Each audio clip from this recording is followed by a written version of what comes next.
क्या सारे मेनिंजियोमास benign tumours है या फिर कोई कैंसरस मेनिंजियोमास भी है?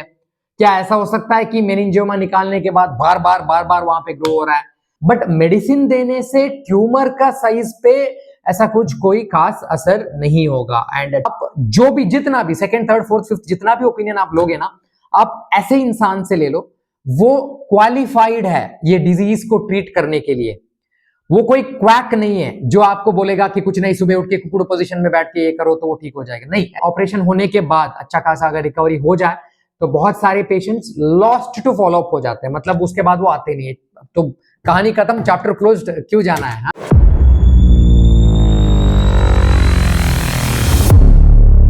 हेलो, नमस्ते, स्वागत है आप सभी को इस YouTube चैनल में। इस वीडियो में हम ब्रेन में ग्रो होने वाला मेनिंजियोमा के बारे में बात करेंगे। मेनिंजियोमा जो है एक टाइप का बिनाइन ब्रेन ट्यूमर है एंड इसको हम most common benign brain tumour भी कह सकते हैं।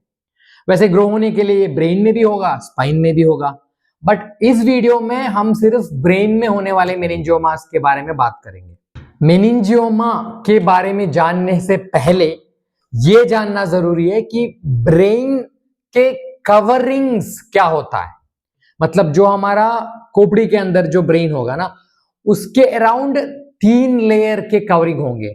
जो सबसे नीचे है उसको हम कहते हैं पैरामीटर, उससे थोड़ा सा जो ऊपर है उसको हम कहते हैं अरेक्नॉइड मैटर, एंड उसके भी ऊपर जो टफेस्ट, जो हार्डेस्ट लेयर ऑफ कवरिंग है उसको हम कहते हैं ड्यूरामेटर।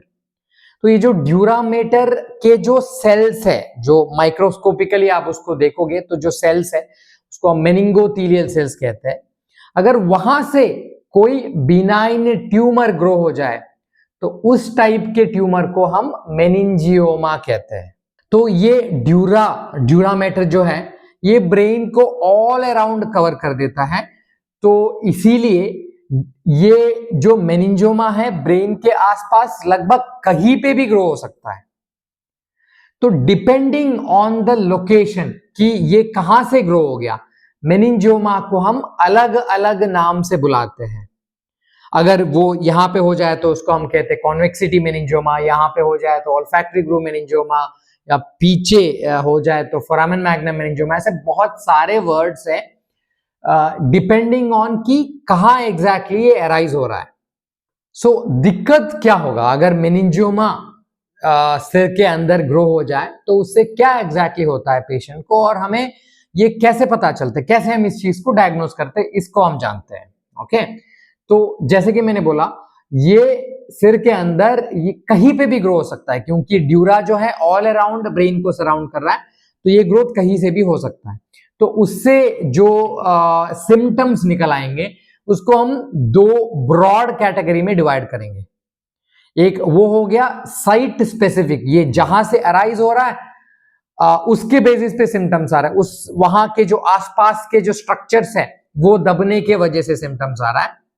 जो सेकेंड कैटेगरी हो गया वो रेज्ड इंट्राक्रेनियल प्रेशर की वजह से, मतलब खोपड़ी के अंदर प्रेशर बढ़ने के वजह से जो मरीज को सिम्टम्स आता है। ओके, तो पहला वाला जो कैटेगरी है depending on the site. So obviously site इतना वेरिएबल है तो सिम्टम्स भी बहुत वेरिएबल हो सकते हैं। अगर ये आंखों की रोशनी वाला जो नस है, ऑप्टिक नर्व कहते हैं, उसके आसपास कहीं से भी अगर ये ग्रो हो जाए तो आंखों की रोशनी में दिक्कत आ सकती है।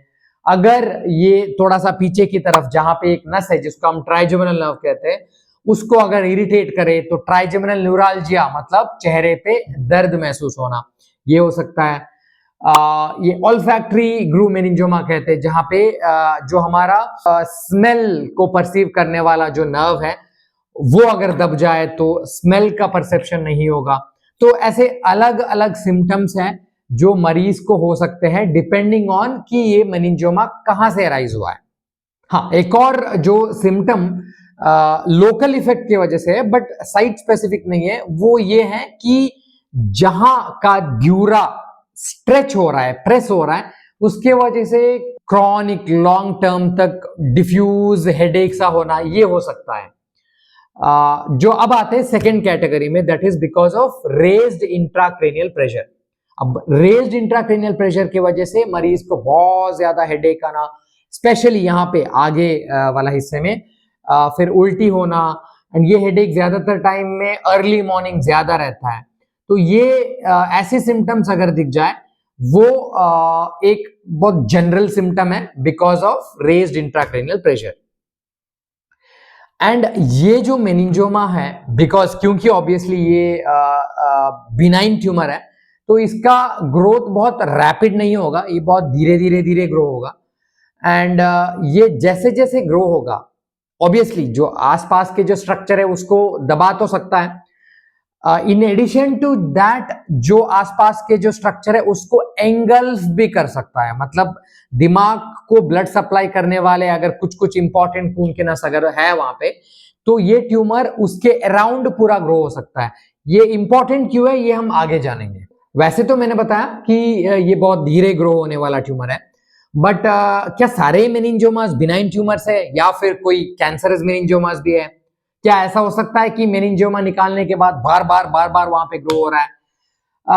यस, अनफॉर्चुनेटली हो सकता है। वो इसीलिए क्योंकि मेनिंजियोमा के अंडर भी बहुत सारे सब कैटेगरीज है।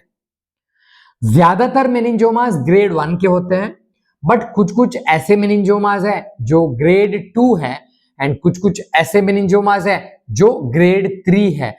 तो ये पॉसिबल है, बट जैसे कि मैंने बताया ये ग्रेड 2 एंड ग्रेड 3 मेनिंजियोमास बहुत ही रेयर है ग्रेड 1 मेनिंजियोमा के कंपैरिजन। तो अगर मरीज ये सब सिम्टम्स लेके आते हैं तो हम कैसे डायग्नोज करेंगे मेनिंजियोमा को? तो जो इन्वेस्टिगेशन ऑफ चॉइस क्या है?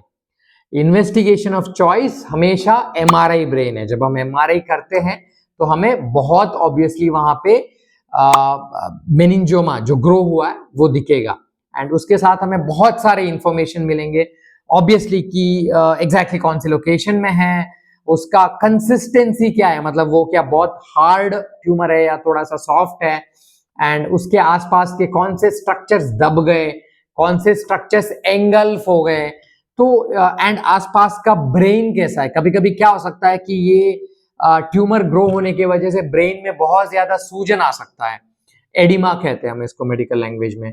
तो हमें एमआरआई में ये भी दिखेगा कि आसपास सूजन कितना है। तो ये सारे जो इंपॉर्टेंट इंफॉर्मेशंस है वो हमें एमआरआई ब्रेन से पता चल जाएगा। ठीक है, अगर किसी मरीज को मेनिंजियोमा डायग्नोस हो जाए तो नेक्स्ट क्या है? देखिए ऐसा है कि कभी कभार ऐसा होता है कि हम कुछ ना कुछ चीज के लिए मरीज का स्कैन करते हैं और इसमें कहीं ना कहीं छोटा सा मेनिंजियोमा दिख जाता है, एंड मरीज को उस मेनिंजियोमा से उस टाइम पे कोई दिक्कत नहीं है, तो क्या उसको ऑपरेट करना चाहिए? वेल, इसीलिए जो मेनिंजियोमास लेस देन 3 सेंटीमीटर है एंड जो मेनिंजियोमास मोर देन 3 सेंटीमीटर है, ये दो हमने ब्रॉड कैटेगरी बनाया हुआ है। एंड ऑब्वियसली जो मेनिंजियोमास सिम्टोमेटिक है एंड जो मेनिंजियोमास नॉन सिम्टोमेटिक है, ये तो है ही कैटेगरी। तो हम बात करते हैं छोटे मेनिंजियोमास जो लेस देन 3 सेंटीमीटर है, या तो कुछ और कारण के लिए स्कैन करते वक्त पता चल गया या कुछ ना कुछ रीजन से पता चल गया, तो इसका क्या करना है? तो इसमें अभी हमारे पास दो ऑप्शन है। या तो उसको कुछ ना करो, बस पेशेंट को फॉलोअप में रखो, 6 महीने बाद, 1 साल बाद, 2 साल बाद एमआरआई करते रहो, ये देखो कि वो ट्यूमर उसी साइज का है या फिर बढ़ रहा है, एंड अगर वो बढ़ रहा है एंड सिग्निफिकेंटली उसका साइज इंक्रीज हो रहा है तो उसको ऑब्वियसली ऑपरेशन करके फिर निकालना पड़ेगा। या एक और दूसरा ऑप्शन है जिसको हम कहते हैं गामा नाइफ थेरेपी। तो ये एक ऐसा फोकस्ड रेडिएशन है जो हम इन स्मॉल ट्यूमर्स को दे देते हैं। तो ये रेडिएशन देने के वजह से इन स्मॉल ट्यूमर्स का फ्यूचर में ग्रो होने के चांसेस बहुत हद तक कम हो जाते हैं। हाँ, कभी कभी बहुत रेयरली गामा नाइफ देने के बाद भी कुछ कुछ ट्यूमर्स भी ग्रोथ हम देख सकते हैं, बट ज्यादातर ट्यूमर्स अगर टाइमली गामा नाइफ अगर हम देते हैं तो उनका ग्रोथ जो है रुक जाता है। तो अब हम आते हैं जो सेकेंड कैटेगरी है, bigger meningiomas more than 3 centimetre in size. तो अगर मेनिंजियोमा का साइज मोर देन 3 सेंटीमीटर है तो उसका ट्रीटमेंट जो है वो सिर्फ और सिर्फ ऑपरेशन है। ये कोई मेडिसिन देने से या कुछ और चीज करने से वो ठीक नहीं होगा। इसका मतलब ये नहीं कि मरीज को कोई मेडिसिन की जरूरत नहीं है। मरीज को ऑफ कोर्स मेडिसिन की जरूरत है अलग अलग रीजन के लिए। उसके साथ साथ जो ब्रेन में सूजन आया उसको कम करने के लिए, या फिर उसके वजह से जो फिट्स आ सकता है, जो मिर्गी का जो दौरा है वो आ सकता है, उसको कम करने के लिए, उसको कंट्रोल करने के लिए भी मेडिसिन चाहिए। बट मेडिसिन देने से ट्यूमर का साइज पे ऐसा कुछ कोई खास असर नहीं होगा, एंड ट्यूमर का जो इलाज है वो ऑपरेशन करके ही होगा। ऑपरेशन में क्या क्या रिस्क्स है, क्या क्या फैक्टर्स उसमें इन्वॉल्व है, वो बहुत ही वेरिएबल है, बिकॉज ये मेनिंजियोमा दिमाग के अलग अलग लोकेशन में ये हमें देखने को मिल जाएगा। तो जो मोस्ट इंपॉर्टेंट फैक्टर जो डिसाइड करता है रिस्क क्या है या फिर आगे का रिकवरी कैसा होगा, वो ये कि उसका लोकेशन क्या है एंड ऑलरेडी वो कितना डैमेज कर चुका है, आसपास के स्ट्रक्चर्स क्या है।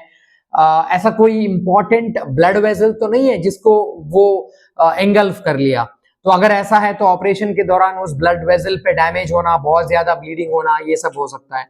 तो ऐसे बहुत सारे फैक्टर्स हैं जिसके ऊपर ऑपरेशन का आउटकम डिपेंड करेगा।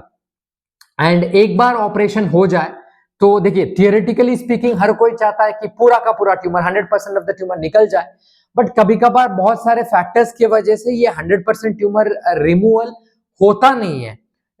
ये शायद इसलिए हो सकता है कि आसपास के स्ट्रक्चर्स को कहीं चोट ना लगे, उस चीज के लिए हमें थोड़ा सा बचाना पड़ा, या फिर बहुत ज्यादा ब्लीडिंग हो गया, आगे नहीं निकाल सकते। तो ऐसे बहुत सारे फैक्टर्स हैं जिसके वजह से ऑपरेशन के बाद थोड़ी बहुत रेसिड्यूअल बच सकता है। तो नेक्स्ट इंपॉर्टेंट सवाल ये है कि ऑपरेशन हो गया, मरीज का अच्छा खासा रिकवरी भी हो गया, तो व्हाट नेक्स्ट? क्या उनका ट्रीटमेंट वहीं पे खत्म होगा या फिर कुछ और एडिशनल चाहिए? इस डिसीजन के लिए हमें मोस्ट इंपॉर्टेंट फैक्टर है वो ये कि जो हमने ऑपरेशन करके निकाला मेनिंजियोमा, उसको जो हमने जांच के लिए भेजा है लैब में, वहां से रिपोर्ट क्या आया, क्या ये ग्रेड 1 मेनिंजियोमा है, क्या ये ग्रेड 2 मेनिंजियोमा है या ग्रेड 3 मेनिंजियोमा है। अगर ये हायर ग्रेड मेनिंजियोमा है, ग्रेड 2 या ग्रेड 3, और थोड़ी बहुत बचा हुआ है, तो डेफिनेटली जो बचा हुआ है उस ट्यूमर का रीग्रोथ होने के चांसेस बहुत हाई है। तो इसीलिए हमें जो बचा हुआ हिस्सा है उसके लिए गामा नाइफ थेरेपी देना पड़ेगा। जैसे कि मैंने पहले बोला, ये देने के वजह से रीग्रोथ के चांसेस काफी हद तक कम हो जाएंगे। अगर ये ग्रेड 1 ट्यूमर है एंड थोड़ी बहुत बचा है वहां पे, तो पेशेंट को हम सिंपली फॉलोअप में रख सकते हैं, एंड इन फ्यूचर अगर हमें लगे कि ये ग्रो हो रहा है तो तब जाके हम डिसाइड कर सकते हैं कि हम गामा नाइफ दे दे इसको। देखिए, एक बहुत इंपॉर्टेंट चीज है वो है कि जैसे ही किसी को मेनिंजियोमा डायग्नोज हो जाए, ऑब्वियसली कोई भी न्यूरोसर्जन या डॉक्टर उसको देखेगा तो यही एडवाइस करेगा, अगर साइज सिग्निफिकेंटली बड़ा है तो कि ऑपरेशन करा दो। अब बहुत सारे कारण की वजह से, बहुत सारे जो सूडो ज्ञान देने वाले लोग हैं, ऐसे लोगों की वजह से बहुत सारे पेशेंट्स उस टाइम पे ऑपरेशन नहीं कराते हैं, एंड हो सकता है कि उससे ज्यादा कुछ फर्क ना पड़े, हो सकता है 1-2 साल के बाद उनको ऑपरेशन कराने की जरूरत पड़ जाए। बट ऐसा भी हो सकता है कि उस टाइम पे उस ट्यूमर का ऑपरेशन करना बहुत सेफ था, ज्यादा कोई प्रॉब्लम के बिना वो आसानी से निकल सकता था, लेकिन क्योंकि उस टाइम पे ऑपरेशन नहीं हुआ तो 1-2 साल बाद वो ट्यूमर बहुत ज्यादा ग्रो हो गया, बहुत वैस्कुलर हो गया, आसपास के जो इंपॉर्टेंट ब्लड वेजल्स है वो इन्वॉल्व हो गए, या फिर आसपास के जो स्ट्रक्चर्स है, जैसे आंख का जो नस है, ऑप्टिक नर्व, वो दब गया, दबने के वजह से आंखों की रोशनी में दिक्कत आ गई। तो ऐसे बहुत सारे फैक्टर्स हो सकते हैं जिस वजह से डिलेड ऑपरेशन से मरीज को प्रॉब्लम हो सकता है। तो इसीलिए जब भी आपके किसी नोन टू को मेनिंजियोमा डायग्नोज हो जाए तो आपके जो सर्जन आपको एडवाइस करते हैं तो उसको फॉलो करना ही बेटर है। मैं ये नहीं बोल रहा हूं कि आप सेकंड ओपिनियन ना लो, आप सेकंड ओपिनियन ले सकते हो, थर्ड ओपिनियन ले सकते हो, बट एक चीज हमेशा आप याद रखना, आप जो भी जितना भी सेकंड, थर्ड, फोर्थ, फिफ्थ जितना भी ओपिनियन आप लोगे ना, आप ऐसे इंसान से ले लो वो क्वालिफाइड है ये डिजीज को ट्रीट करने के लिए। वो कोई क्वैक नहीं है जो आपको बोलेगा कि कुछ नहीं, सुबह उठ के कुकुड़ पोजीशन में बैठ के ये करो तो वो ठीक हो जाएगा। नहीं, ऐसा नहीं होता है। तो आप चाहे सेकंड ओपिनियन ले लो, थर्ड ओपिनियन ले लो, फोर्थ ओपिनियन ले लो, बट हर जो ओपिनियन है वो उस क्वालिफाइड इंसान से होना चाहिए, ऐसे कोई क्वैक से नहीं होना चाहिए, क्योंकि आजकल बहुत सारे प्रॉब्लम्स हो रहे हैं टाइमली ट्रीटमेंट नहीं होने की वजह से। तो आप डेफिनेटली सेकंड ओपिनियन ले लो, एंड आप अगर कन्विंस्ड हो कि इस कारण की वजह से हमें ऑपरेशन एडवाइस किया जा रहा है तो आप प्लीज करा लो। एंड एक और जो इम्पोर्टेंट चीज है, ऑपरेशन होने के बाद अच्छा खासा अगर रिकवरी हो जाए तो बहुत सारे patients lost to follow up हो जाते हैं, मतलब उसके बाद वो आते नहीं है, तो कहानी खत्म, चैप्टर क्लोज्ड, क्यों जाना है, हाँ। बट अनफॉर्चुनेटली ऐसा नहीं होता है, हमें ऑपरेशन के बाद भी पेशेंट को फ्रीक्वेंट फॉलो अप में रखना होता है, क्योंकि इवन अगर 100% ऑफ द ट्यूमर निकल जाए उसके बावजूद कभी कभार वहां पे ट्यूमर रीग्रोथ हो सकता है, एंड अगर रीग्रोथ हो जाए अगेन द सेम थिंग, वो अर्लियर स्टेज में उसके लिए कुछ हम कर सकते हैं, बट अगर वो बहुत ज्यादा हो जाए तो हो सकता है री ऑपरेशन की जरूरत पड़े, या फिर री ऑपरेशन बहुत ज्यादा रिस्की हो। तो ऐसे प्रॉब्लम से बचने के लिए ये बहुत जरूरी है कि आप अपने ट्रीटिंग सर्जन से फ्रीक्वेंट फॉलो अप में रहो। सो ये ऐसी कुछ कुछ इंपॉर्टेंट चीज है मेनिंजियोमा के बारे में जो मुझे लगता है इंपॉर्टेंट है, लोगों को जानकारी होनी चाहिए इन चीजों के बारे में। अगर आपको लगा कि ये वीडियो इंफॉर्मेटिव था तो प्लीज लाइक प्रेस कर लेना, और अगर आप किसी को जानते हो जिनको मेनिंजियोमा है या ट्रीटमेंट हो गया तो उन तक ये वीडियो को जरूर पहुंचा देना। एंड हो सकता है कि इस वीडियो में मेनिंजियोमा के बारे में बहुत सारे ऐसे पॉइंट्स जो है कवर ना हुए हो, तो अगर मुझे ऐसा कुछ याद आए तो मैं डेफिनेटली एक इसका सेकेंड पार्ट बनाऊंगा। एंड तक देखने के लिए बहुत बहुत धन्यवाद।